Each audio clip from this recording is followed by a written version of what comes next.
Joining us from Denver is David Sirota. He is the founder of Lever Media. Lever Media, what do you want to call it? The Brits pronunciation, the US pronunciation. He was a senior advisor to the Bernie Sanders 2020 campaign. You and Adam McKay were behind the Netflix movie Don't Look Up, which had such an ensemble cast. I thought it was so good, and I definitely want to get into it. You are a multi-chromatic guy, but most urgently, you have the book Master Plan, The Hidden Plot to Legalize Corruption in America, which is so timely. It's about to hit newsstands. You co-authored it with Jared J. Maher. How are you, sir? I'm good. Thanks for doing this. I love it, and I love the book. I love the coverage. I love the podcast series. I'm going to start you with a jump ball. We here are in Richmond, Virginia, which is a kind of essential to this story. Oh, You're yeah. going to mention Justice Lewis Powell, but Philip Morris, of which he was on the board of. Do you know what $1 invested in Philip Morris 100 years ago would be worth today? I dare everybody to go look it up. Oh, boy. I can't even imagine. What is it? Something close to $3 million. Wow. And it's just an indication of how much money Big Tobacco threw off. And he was on the board there, and he represented him, I believe, at Hunton Williams, which is modern day Hunton Williams.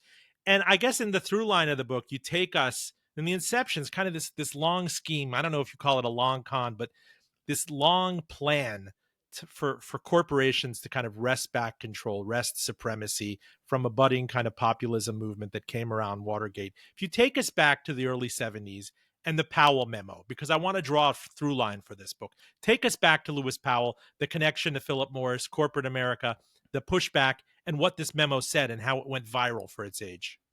So you're right. It's at the time when Ralph Nader was a hugely influential force in American politics, end of the 60s into the early 70s. The all sorts of movements to challenge corporate power were blooming, and Nader was at the head of it. And a lawyer, tobacco industry lawyer named Lewis Powell, who was on the board of Philip Morris, was particularly incensed by Nader. And wrote this memo to the Chamber of Commerce that laid out his argument that free market capitalism was under attack by the Naderites, by a government that was effectively, in his portrayal, a government that was too responsive to what people wanted. And he said that corporate America needs to massively invest in politics, in media, in influencing American culture to defend the free market system that he said was under attack. Time out. What annoyed him? Seatbelts, lung cancer. I mean, right? Back then, if you're talking about these bugaboos like leaded gasoline, what exactly was problematic? Richard Nixon was president. He won his second term resoundingly. I mean, there was residual angst and everything from Vietnam and the movement, but that was tapering down. We were coming off the gold standard.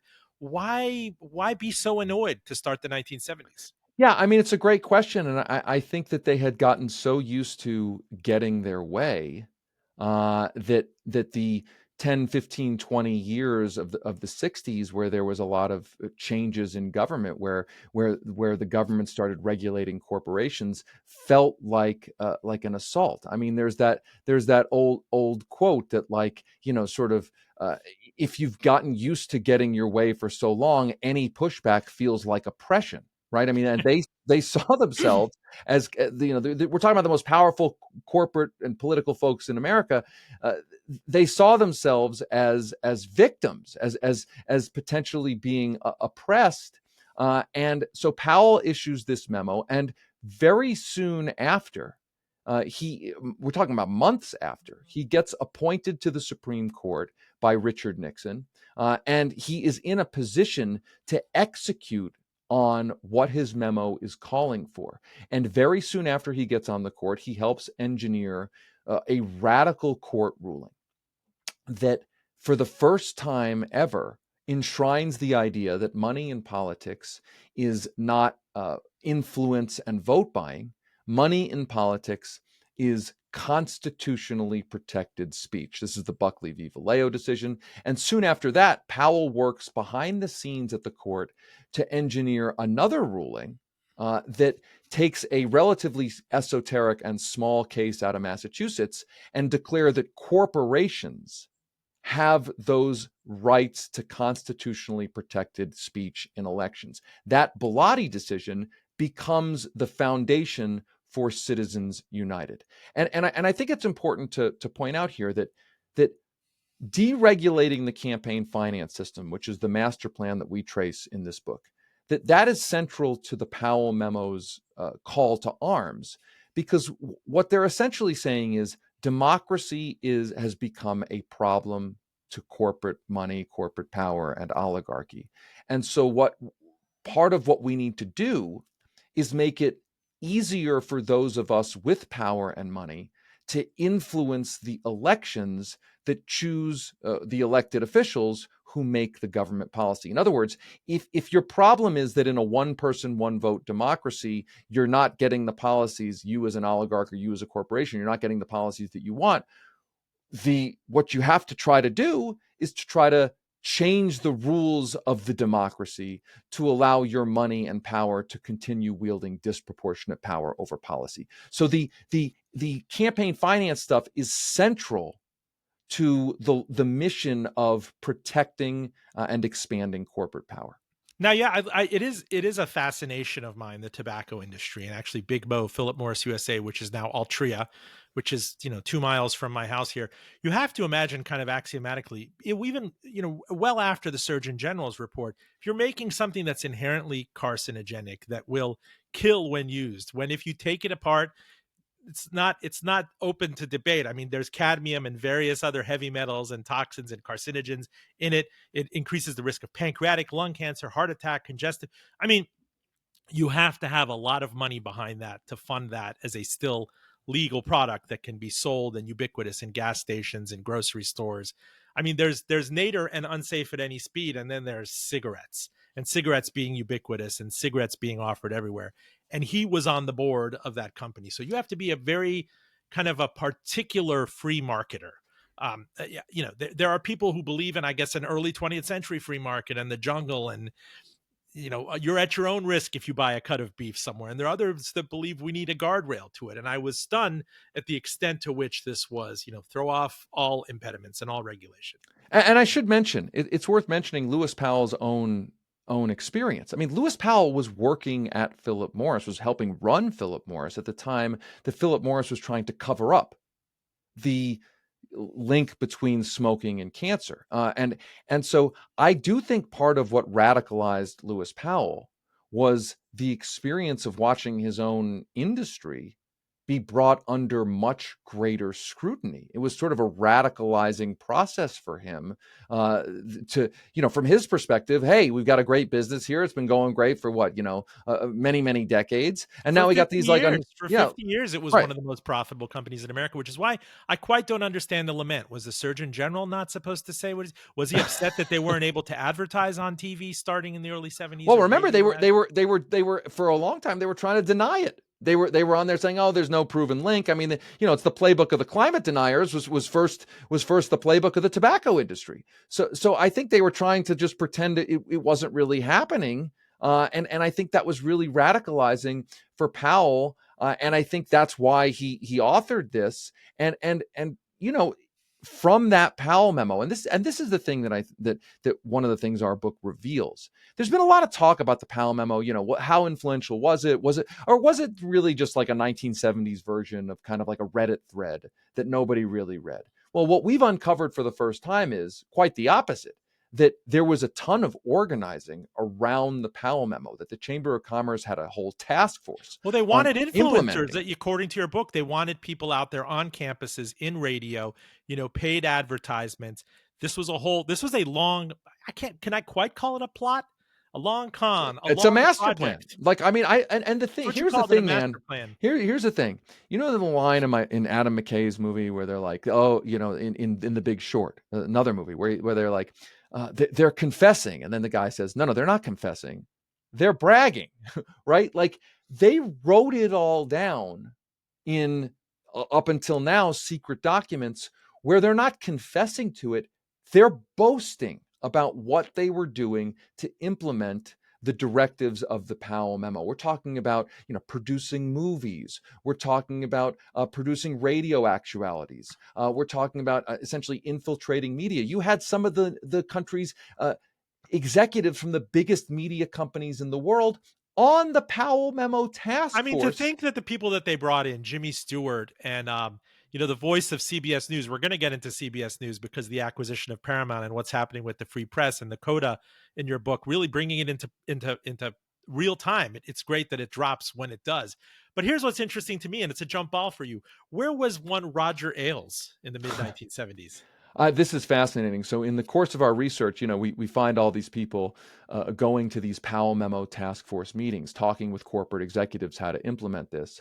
And there's a college president who's at a meeting where Roger Ailes is presenting to the assembled crew of corporate executives. And Ailes, at that point, was a Republican campaign operative from the Nixon campaign. And Ailes' presentation, as described by this college president, was urging the assembled corporate leaders to remember that they are advertisers on the major television networks and can use that position to pressure the major television networks to shape their news coverage to be more friendly. Now, of course, Roger Ailes, by the way, soon after that, gets a job at Joseph Cors's precursor to Fox News, TVN.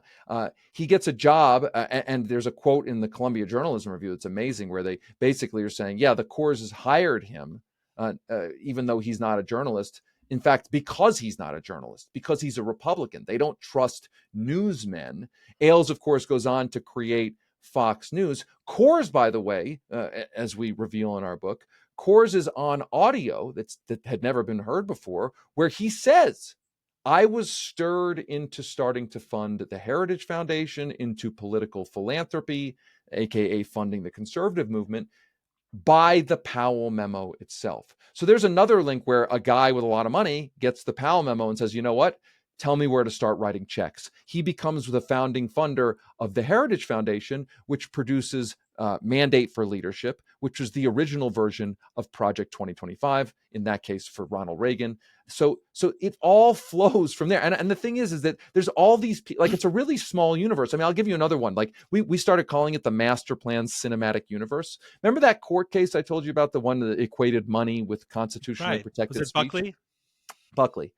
The person whose legal theory this was, radical legal theory, and who helped support, was like on the legal team, was John Bolton. Like the same John Bolton. I think your ears are burning because I have a couple of parallel bubbles to this, or I don't know what those metaphors are. But first, to remind our guests, we're joined by David Sirota. He's co-author of the new book, Master Plan, The Hidden Plot to Legalize Corruption in America. Let's timestamp this at the early to mid-70s. Meanwhile, a young senator, all of 29 years old, is elected in Delaware named Joseph Robinette Biden. And there's imminent tragedy in his life and what's about to happen just as he's elected to office. But you had on the pod, especially this, he was very very innocent about the effect of money in politics. His was such a long shot that you had to have a popular movement, that you had to have grassroots. This idea that he had to go out and take a second mortgage on his house. Of course, he would take $20,000 quid pro quo from a company, but put that aside for another part of this conversation. You talk about John Bolton. I want to shift you ahead just very quickly to 2024.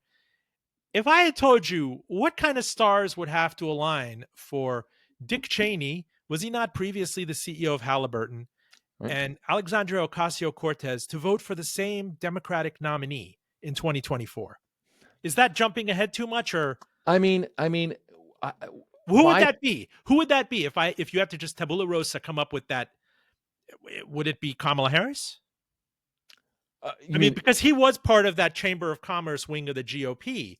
But you're talking about Powell and Nixon. He was cut from that cloth. And absolutely. yet everything there is transmogrified to Trump and MAGA, which we're going to delve into. But curious stars aligned for everything that happened last year, as you know. Absolutely. And I think what it tells you is that the master plan that we describe has not, I wouldn't even use the metaphor gone off the rails. It has created such a monster, such a self-reinforcing, really revolutionary movement that it has purged itself even of its own some of its own original loyalists. I mean, John Bolton, right? I mean, Dick Cheney, right? I mean, so I think what's kind of crazy is, well, one thing is like you look at people like Dick Cheney and you look at people like the former Bushies, and you're like, you guys helped create this. Are you not really like aware of this? Like, I mean, I think they are aware of it. And none of them have really said they're sorry for what they did.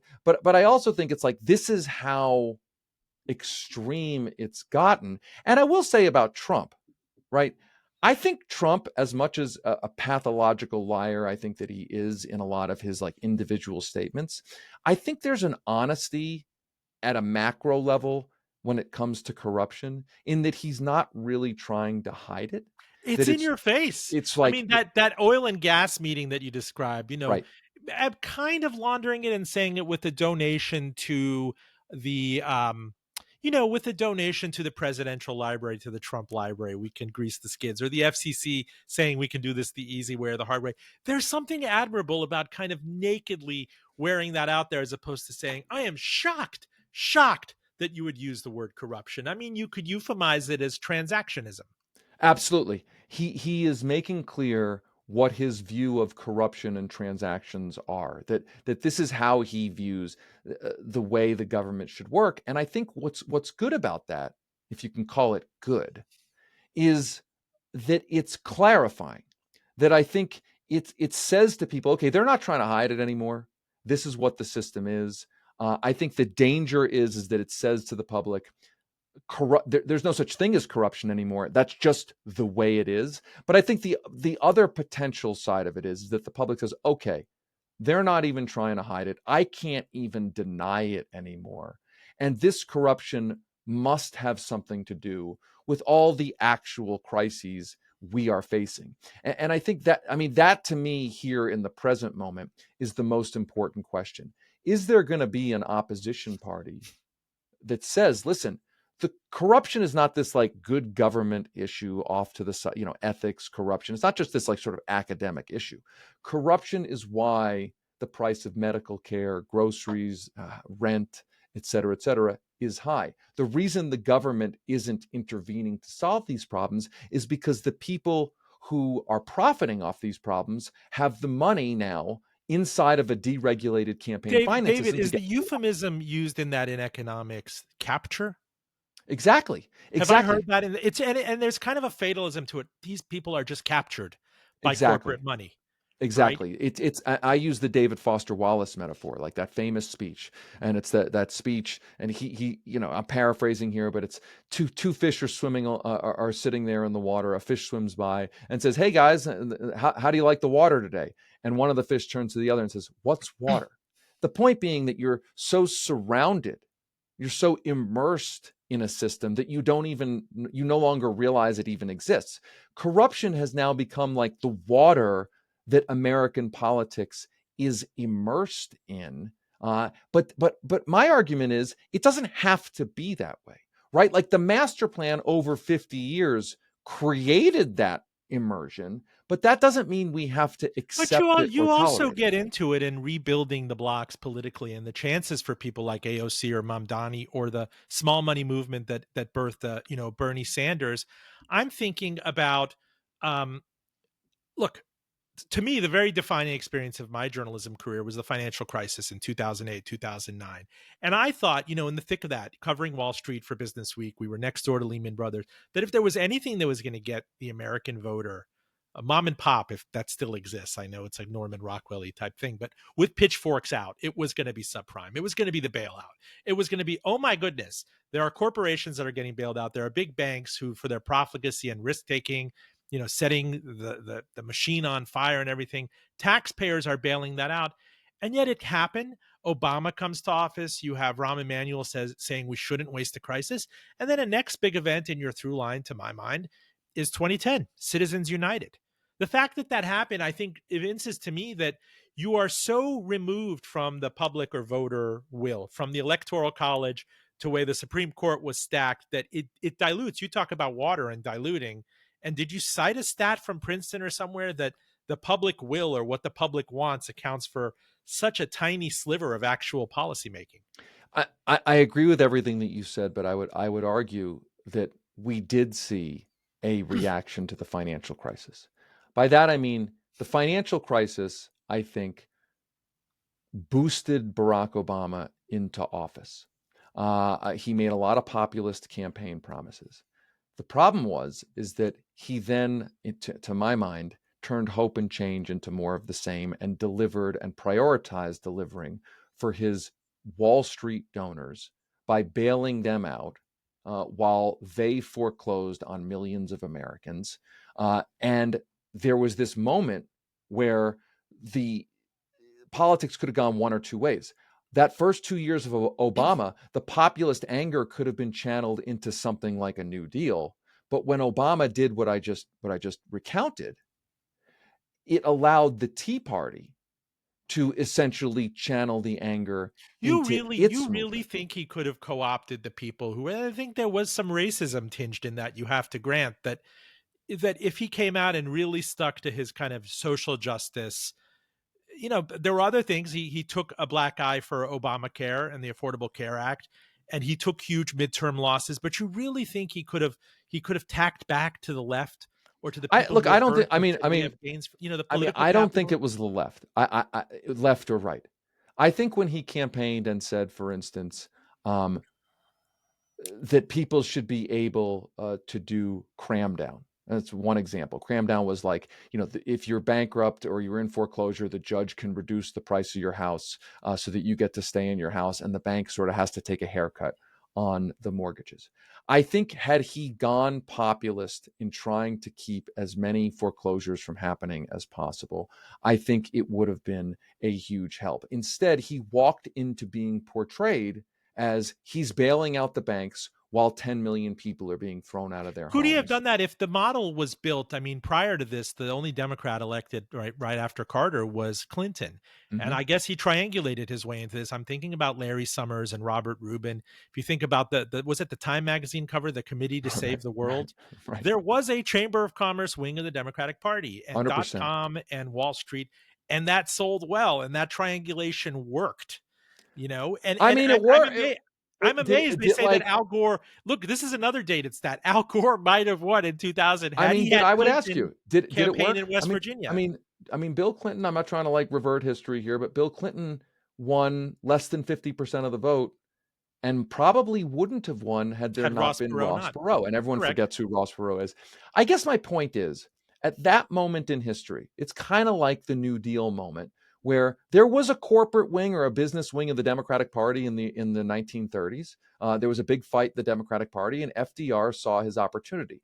I think Obama, yes, was there a powerful wing of his party, a Wall Street wing of his party that didn't want him to go to deliver on his campaign promises? Absolutely.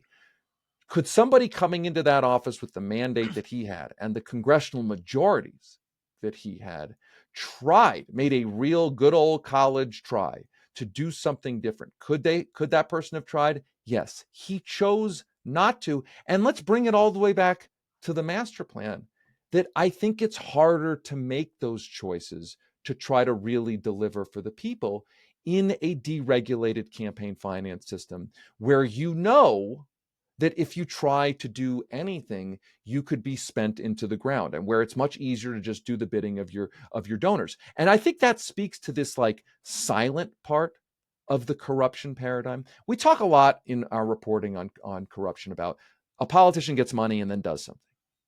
The other side of this is that no money is transacted, but politicians are deterred from doing anything. Let's use the crypto industry as the latest example. The crypto industry in the 2024 election spends a ton of money to specifically destroy a couple of what it perceives to be its critics in Congress. Katie Porter gets spent into the ground in the California Democratic primary. Mm-hmm. What is the effect of that? The effect of that is to send a message to every other member of Congress that if you cross us when we come asking for things that we want, you could be the next target. And so soon after that election, you see, I think it was 18 Democratic senators joining with Republicans to pass the legislation that the crypto industry wants to fortify that industry.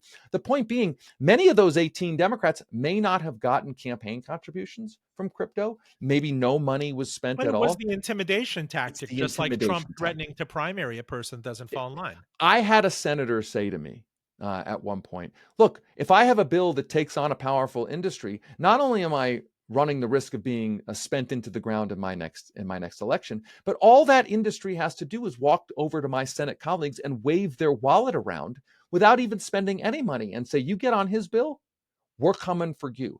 And I think that's part of the corruption here, that if you know that a super PAC has no limits and can spend you into the ground and you're up for reelection, it's going to fundamentally change your behavior about what you're willing to support and what you're not. Full disclosure, I'm Roben Farzad. We are joined by David Sirota. He is co-author of the new book, Master Plan, The Hidden Plot to Legalize Corruption in America. Please do stay with us.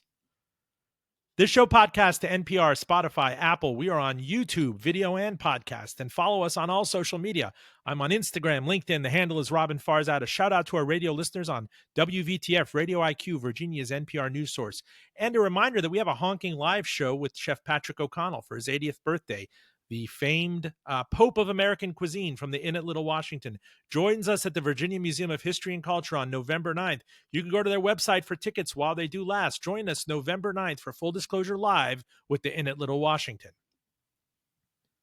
If you're just joining us, my guest is David Sirota. He is founder of The Lever, which is an investigative news organization that is honestly ethically funded, we put it that way, and is author of the new book Master Plan. You might also remember him collaborating with Adam McKay, the director, on Netflix's Don't Look Back, which was star-studded. Don't look up. It. Don't look up.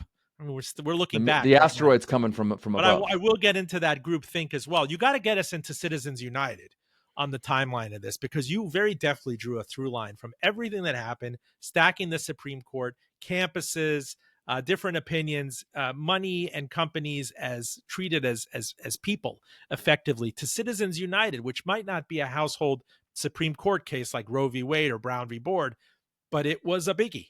It was a huge one. And we are talking right now on the 20-year anniversary of the Supreme Court stacking. There was this very short period, people may forget this, in 2005, where Sandra Day O'Connor and William Rehnquist were replaced on the court.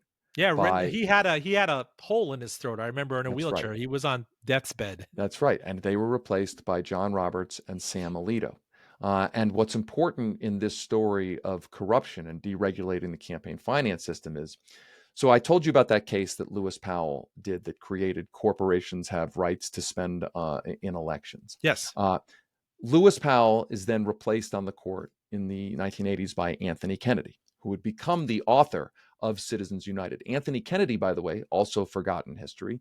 Anthony Kennedy had spent his early life in part as a corporate lobbyist, famous for handing out campaign money to legislators in California.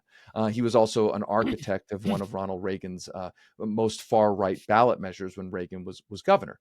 So Powell passes the baton to Kennedy, who ends up authoring Citizens United.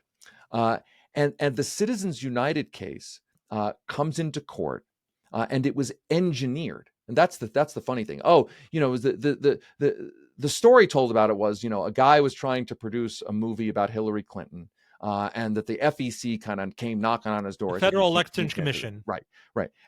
But what actually happened was they created this movie, and then they went to the FEC asking for the FEC's opinion, to get an opinion to then bring it to the court. My point in bringing this up is the case was engineered, right? The case was created to allow for the new court with Roberts and Alito to snuff out the old precedent. Exactly. So that the old court in 2003 with Sandra Day O'Connor and William Rehnquist had ruled that the John McCain's Bipartisan Campaign Reforms Act was constitutional. So 2003, there's a big setback for the master plan. John McCain had run that anti-corruption campaign in 2000. It ends up forcing George W. Bush to sign campaign finance reform.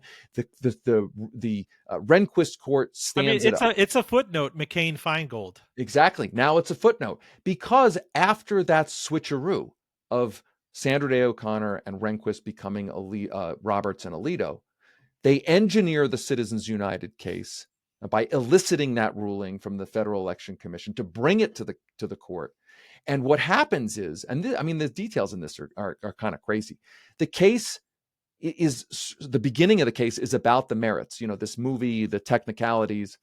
And then John Roberts realizes behind the scenes that Anthony Kennedy, remember Lewis Powell's successor, wants to go big, doesn't want to just rule on the merits of the individual sort of details of this particular case.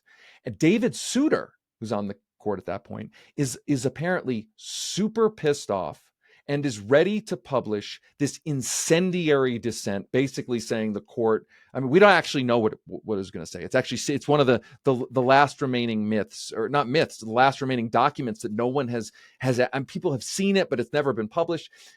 And Roberts then calls for re-argument of the case, knowing that Souter has already announced his retirement. So Souter retires in the interim. They come back to re-argue the case, not on the individual details of the case, but on the larger giant questions that Anthony Kennedy wants to actually rule on. And Kennedy then writes this world-changing opinion. And the amazing thing about this opinion says that independent expenditures, think about it as super PACs, independent expenditures, including those from corporations, are not methods of corruption and do not create the appearance of corruption because they are allegedly independent, and therefore they cannot be regulated at all. And the legal fiction here is that if somebody's running for office and there's a super PAC, Joe Schmo for Senate, and there's the super PAC, Joe Schmo super PAC, right? That's technically independent, but spending all tons of money to support Joe Schmo for Senate, that super PAC cannot be, and the donors to it cannot corrupt or influence Joe Schmo because technically it's independent. We all know that's a lot of nonsense. And the split screen in my mind, and you flick at it in the book, is Senator Bob Menendez, a former Senator Bob Menendez in New Jersey who's serving prison time. You could take laundered donation money if there's a hugely expensive Senate campaign, or if he's running, I don't know, for president or whatever it is. You could take these gigantic amorphous pools of donor money to the millions and millions of dollars. But if they find gold bullion in your sneakers and cash in your suitcase, you have to say, we are Cuban exiles and I'm afraid of government expropriation. And this is a childhood trauma. And the Tammany Hall aspect of it is still, we do this kind of performative corruption stuff. And my former governor here, Bob McDonnell, like with, what was it, the Rolex and he's part of a whole concurrent line of rulings that they were entering. So there's the campaign finance stuff, and then there's like the actual bribery stuff, I'm literally giving you gifts, right? A lot of Rolexes, Ferraris. Which is kind of penny ante. I was thinking to myself back then, gosh, if you're going to sell out, get more than $50,000-$60,000. The part you discuss as well in the book is the revolving door back to the oil and gas industry or communications industry, or Eric Cantor, right? He loses his seat here and he goes to Wall Street. There's always this idea, and this is where I feel like the inertia is so impossible. You have to be a player if you are a senator, if you're a congressman. There are people like, who was Bill Bradley in New Jersey, who said, I can't stand sullying my hands on this anymore. I don't want to play this game. But for self-preservation reasons, you should be taking that money.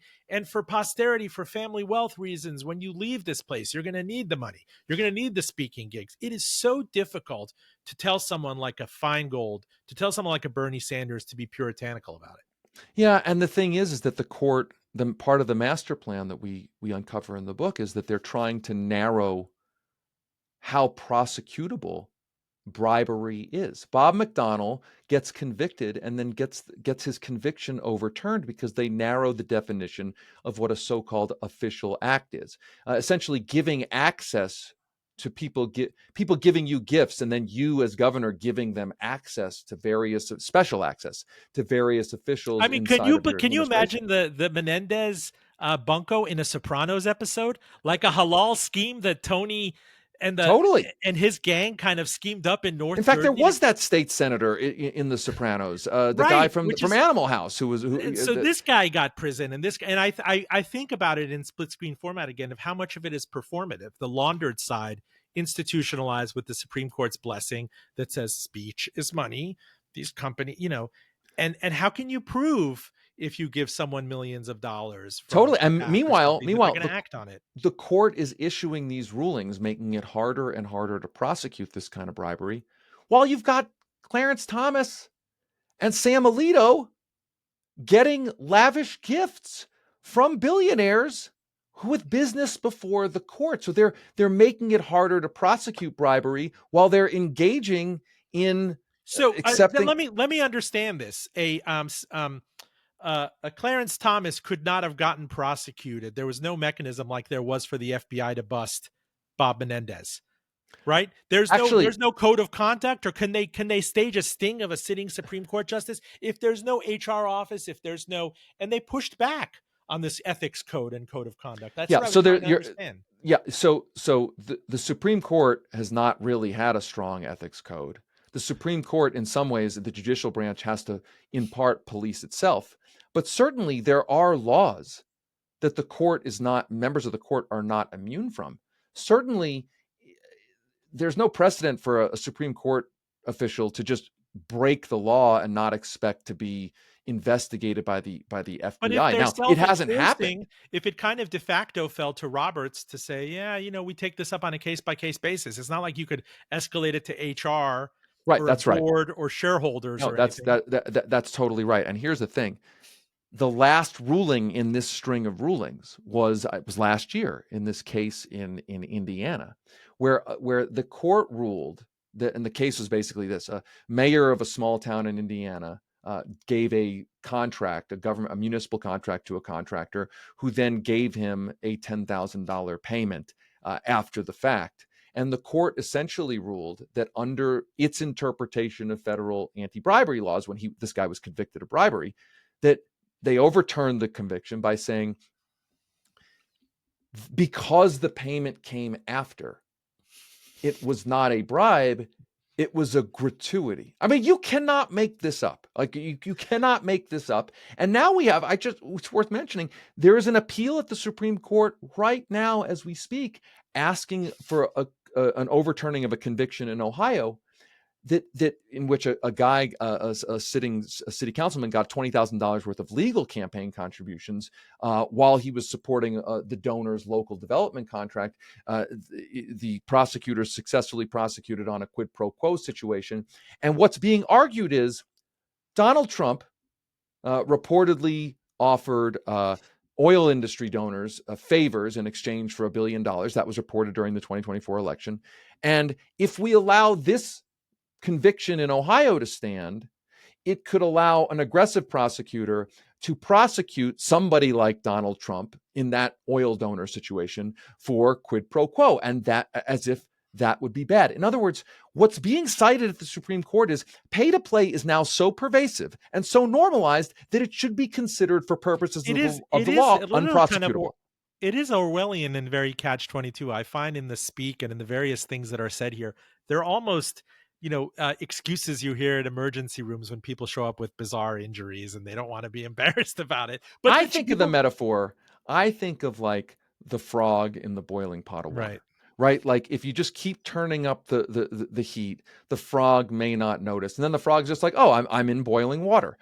If you normalize corruption, bribery, pay-to-play culture, slowly but surely, you end up going to the Supreme Court saying, hey, listen, everything's corrupt, so nothing is prosecutable. Right? You talked about the metaphor of water and water being so pervasive and ubiquitous. And something came to mind. My mind works metaphorically, David. Microplastics. They're everywhere. And at this point, there are Exactly. tests that come out Perfect. every day. And this has to be a function of decades and decades of Perfect. regulatory neglect. Look the other way while the big consumer packaged goods companies and the oil companies conspire to create a false market in recycling. But you kind of look at it right now and there's a learned helplessness. What am I going to do? Who am I going to go after? Is there going to be an asbestos bar that comes after these people, right? Where is the outrage in that if your child has his blood taken right now or skin sample taken from the inner thigh, there's a tremendous amount of microplastics that are there? Who do you shake your fist at? You just say it is what it is.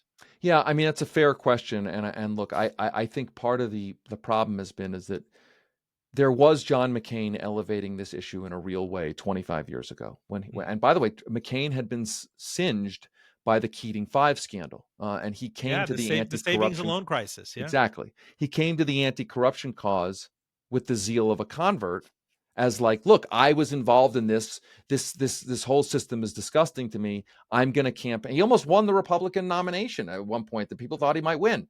And I think the opposition party to Trump, for instance, has not effectively elevated the anti-corruption cause, because oftentimes the Democrats are talking about corruption purely through the prism of Trump.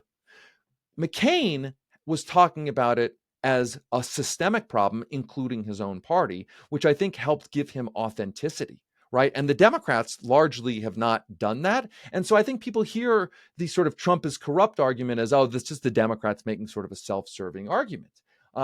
I think, look, I remain an optimist here that there are ways to fix this situation. I mean, it's not going to be perfect, but there are ways to unravel this master plan that legalized corruption. And I got to ask you, I get so much to talk about, David. I wish I could have you on for hours, but I know you got to run.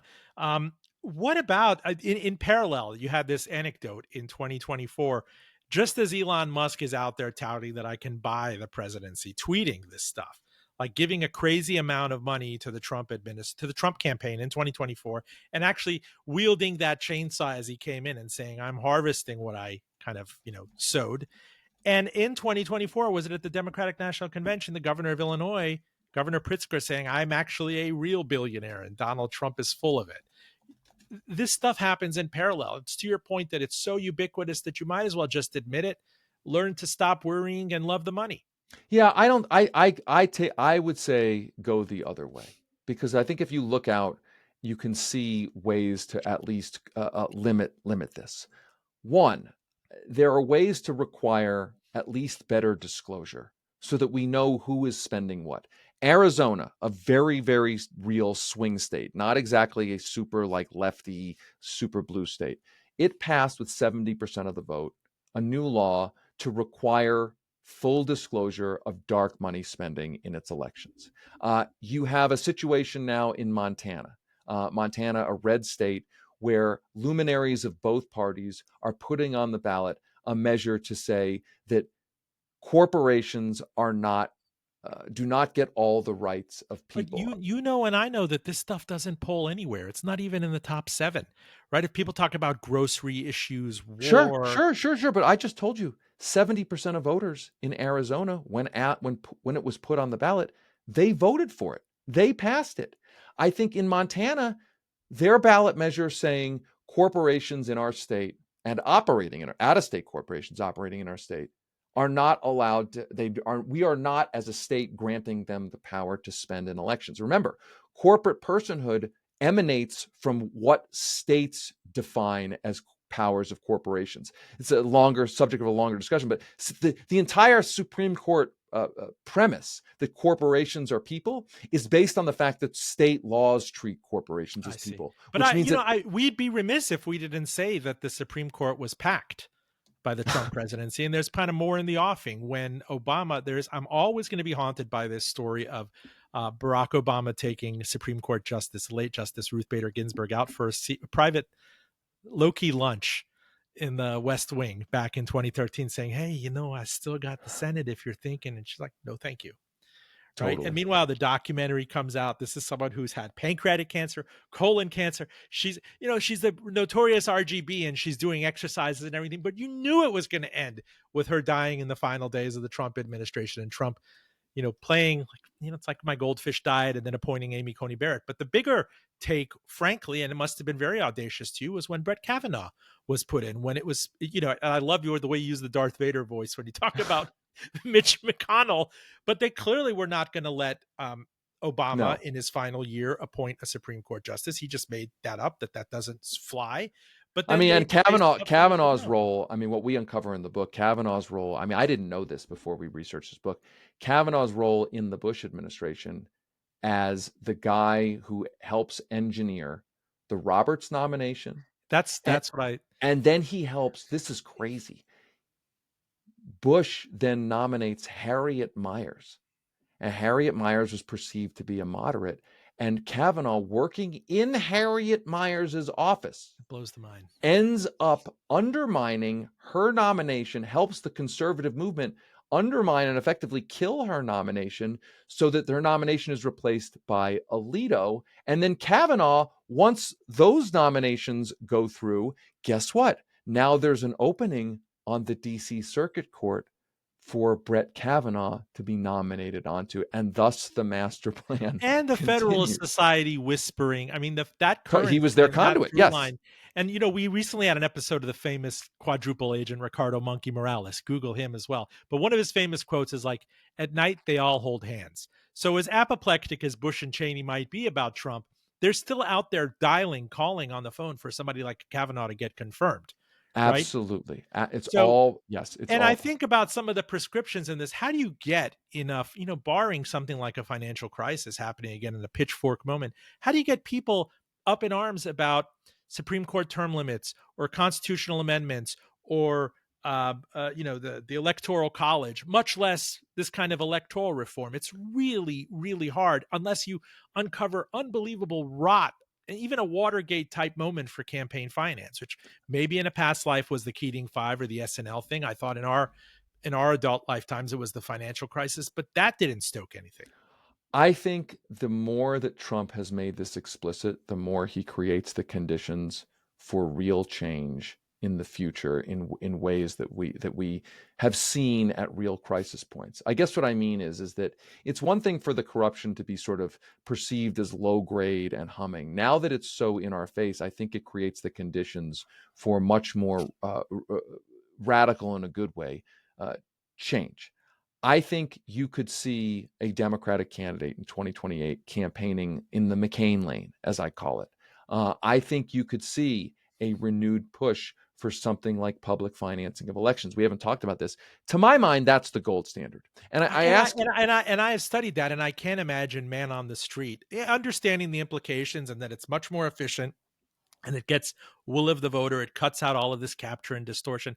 Why would anyone be interested in that topically? Pollster would go, why would I want to fund an election? But I would ask you this. If you go back to the early 1970s, the conservatives are completely out of power. Their agenda is considered completely unrealistic. And a group of master planners puts it together and says, we're going to spend the next 20, 30, 40 years implementing this agenda. And I'm bringing this up to say that it's always impossible until it's done, as Nelson Mandela once said. So I think you have to start from somewhere. And I look at, as an example, you look at Zoran Mamdani. Yeah, I wanted to get to that. Yeah, and people say, how did Zoran Mamdani win? Is it a great message, or is he charismatic, or is it his slick videos? All of those things are important. But the actual answer to how Zoran Mamdani overcame massive amounts of money and basically anonymity to win the Democratic primary in the media capital of the world, the financial capital of the world too, the financial capital of the world, is because New York has a public financing system of elections that gave Mamdani enough money to at least be competitive. I've worked on if you've worked on campaigns, you know that no matter how slick your candidate is, how slick your ads are, how good your message is, if you can't reach the voters, if there's not enough resources to get those assets to the voters, you'll toil in anonymity. So New York has a system that matches small dollar donations, which essentially gave Mamdani not enough resources to outspend the opponents, but at least to be competitive. So I look at New York City, and there's I think it's 26 cities and a couple of states have some form of public financing. I look at that and I say, Listen, I don't care what political party you are. I don't care what political ideology you are. If you want candidates to be able to run competitive campaigns and not be reliant on private donations that come with the expectation of legislative favors, then you should support some voluntary system where somebody can run for office and can with competitive resources without having to rely on that system. Now, in closing, you worked on Bernie Sanders' 2020 campaign. This in the context of what we've seen over this past year with Paramount, which kind of had inept public ownership beforehand, being sold to the Silicon Valley money, right? In David Ellison, and he's Larry Ellison's son. Larry Ellison, the founder of Oracle, is worth $400 billion. We know Elon Musk of Twitter and X and SpaceX fame took control of Twitter, right? It was non-economic to him. We know Jeff Bezos bought the Washington Post for a song. There's a billionaire hedge fund manager has the Boston Globe.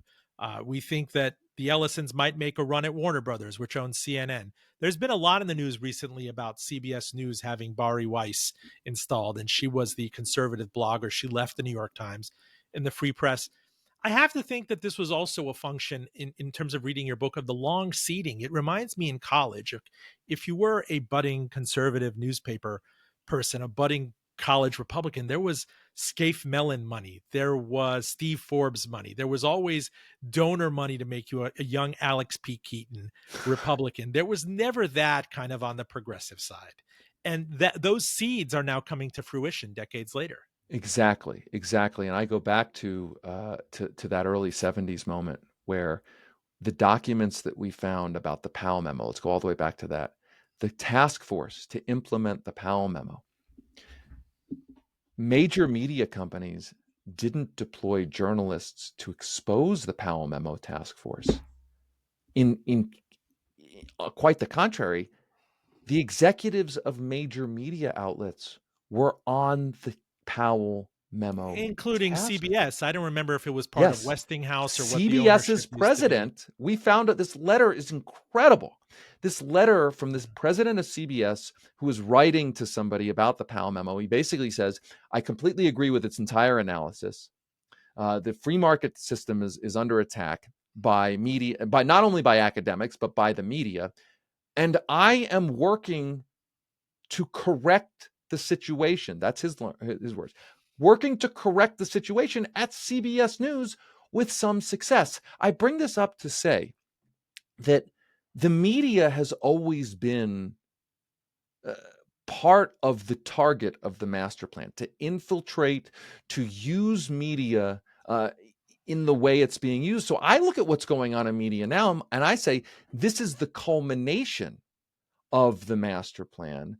And in some ways, again, the pretense is gone, right? Like there's not very much pretending. But here's the deal: anymore. in the generation that you follow and you covet, and having advised Bernie Sanders' presidential campaign in 2020, does it really matter anymore who owns ABC News or CBS News or NBC News? If people are not watching TV, maybe TikTok does matter, and that the Murdochs and the Ellisons are maybe. It's a great question. That. But we're increasingly opting into things like The Lever and the Free Press. And so I think it matters and it doesn't matter. I think, yes, the algorithms that prioritize and suppress imperceptibly which kinds of content we see and don't see when we log on to our devices, so X, TikTok, that absolutely matters. I think the creation of the content under the patina of a sort of establishment credibility still very much matters. It matters a little bit less, but it still very much matters. And I think the funny thing is, you mentioned the Bernie campaign. Just remember, it was only 5 years ago, I guess 6 years ago at this point, that Bernie was lampooned for daring to politely make a joke about how he's a critic of Amazon and the Washington Post doesn't really give him wonderful coverage, maybe because Jeff Bezos owns the Washington Post. And he was universally like, how dare you suggest that media oligarchs who have any influence over their properties. The word corruption around Biden was roundly lambasted. I mean, you were very open and forward about that. You didn't dance around using the word corruption. But now we think about the Washington Post, and I was thinking about that Bernie anecdote. Right. The place has been gutted. People left. It doesn't, if you're worth hundreds of billions of dollars, a little $200 million bauble, if you want to recreate it in the service of free markets and a different thing. I mean, this is the Washington Post that would have been tough on Lewis Powell in the early 70s. This is the Washington Post that helped break the Watergate story.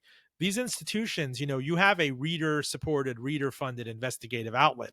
But this has in the past been the province of massively lawyered companies that could put up their dukes and fight. And we have evidence that that's slipping away. Yeah. And I think that when you look now, it's only 5 years ago or 6 years ago. Now you fast forward now. And I think that like people would look at what Bernie was joking about back then and say, oh, he was obviously right. Right. And I think the problem, not the problem, but I think, his transgression there was making and saying what was essentially is true before it was like explicit and in our face. And that's why I think this moment that we're living in, as dark and dystopian as it is, the lack of pretense, I think, is I find some optimism in it, in that you don't have to convince anyone anymore that the system is tragically corrupt. You don't have to convince anyone anymore that oligarchs use their media properties to try to skew the news in oligarchs' favor. It's all there for us all to see. The question is not whether we can convince people that that's the reality. The question is whether political leaders can convince people that it doesn't have to be our reality. David Sirota, our fine guest, joined us from Denver. He is author of the new book, Master Plan, The Hidden Plot to Legalize Corruption in America. I have to tout the movie that you worked on Netflix with Adam McKay, Don't Look Up. I mean, just an ensemble cast with Leo DiCaprio and Timothy Chalamet. I mean, I feel like we're still living. Honestly, man, I feel we're still living. We're living in the movie. About it with groupthink, and when people just learn to stop worrying and trust whatever's in the sky. But you are co-founder and you're founder and editor of The Lever, which is a reader-supported investigative news startup. Do you want to give us your socials? Yeah, it's you can find us at levernews.com. You can find the book Master Plan at levernews.com/book. You can find me on Twitter, Blue Sky, et cetera, et cetera. Just use my name, David Sirota, David Sirota. Thank you, David. Please come back on. Thank you. Thanks so much for having me.